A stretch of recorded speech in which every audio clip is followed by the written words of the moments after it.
mission est double. Elle est d'abord d'offrir une plateforme à toutes les petites marques horlogères ou les manufactures établies mais qui n'ont pas un grand groupe pour les épauler, de présenter leur collection aux clients internationaux qui viennent sur Genève.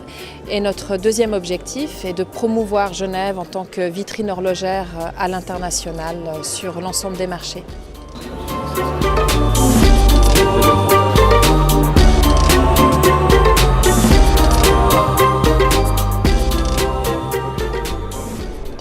Il n'y a pas vraiment de nouveauté, on est toujours dans une tendance qui est la tendance vraiment des matériaux du futur ou alors une grande tendance depuis quelques années maintenant qui sont les météorites, les matériaux un tout petit peu qui sortent du commun, qui sont mis dans les cadrans, travaillés pour être même intégrés dans les mouvements. Et ça, c'est vraiment un savoir-faire unique en Suisse que nous trouvons particulièrement au sein de GTE.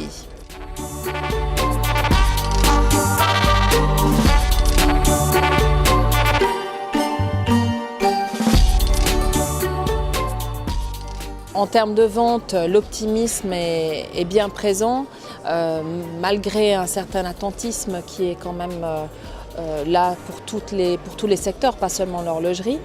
Donc non, nous espérons évidemment, nous croyons très très fort en une 4e édition. On a commencé il y a 3 ans, peu de gens croyaient en nous. Nous en sommes déjà à la 3e édition, donc une 4e me paraît évidente.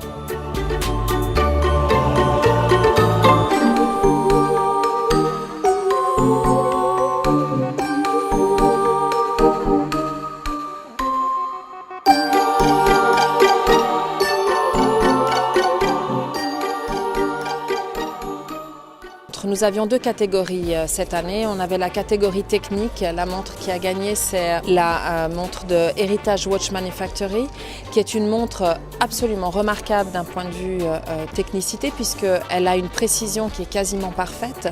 Elle a été créée par un horloger qui est vraiment axé sur ce domaine qui est très très précis. Et la seconde, oui, s'inscrit parfaitement dans cette tendance du 21e siècle, puisque la trapézium de la marque Cabestan a gagné la catégorie design. Et là, c'est une autre planète, une autre sphère, une autre dimension, où en fait le créateur s'est employé à travailler sur la loi de la géométrie euclidienne et à essayer de faire en sorte que la montre ait une forme de trapèze, peu importe l'angle de vision que vous avez. Donc c'est vraiment exceptionnel. En fait, c'est emblématique de notre salon. Ce sont des objets d'art que vous ne pouvez pas trouver ailleurs.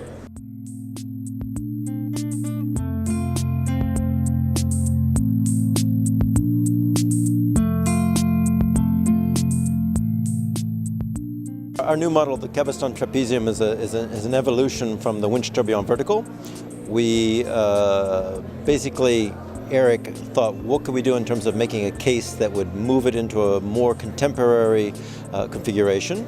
So that was the first thing, and we did an assembly of trapeziums.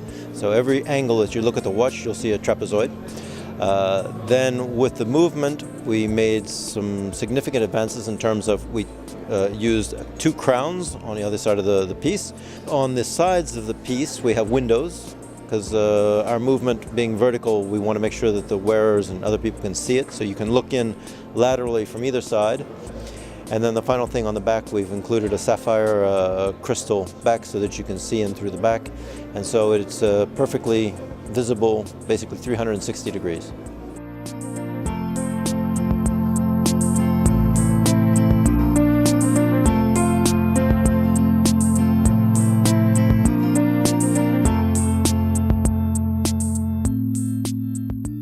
We have lots of novelties, of course, but one very special one is of the brand Atelier de Monaco.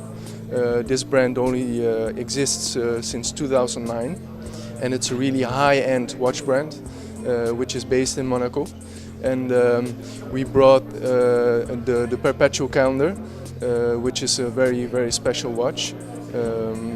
Of course, every Perpetual Calendar is special, but this one has some very special features which makes it more interesting.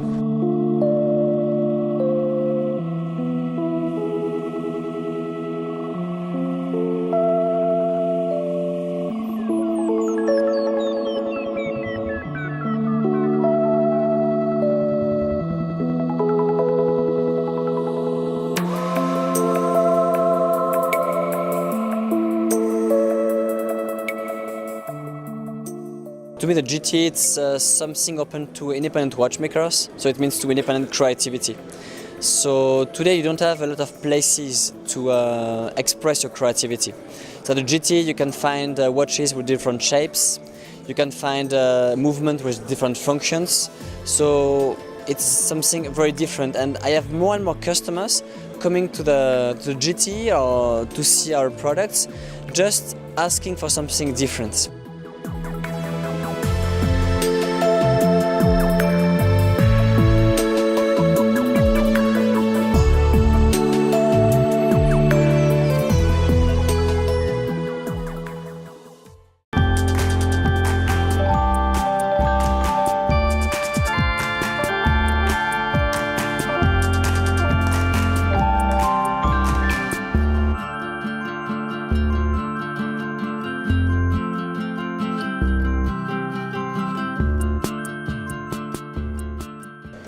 We have 12 different models. We have one collection, Fairy Phono, with animal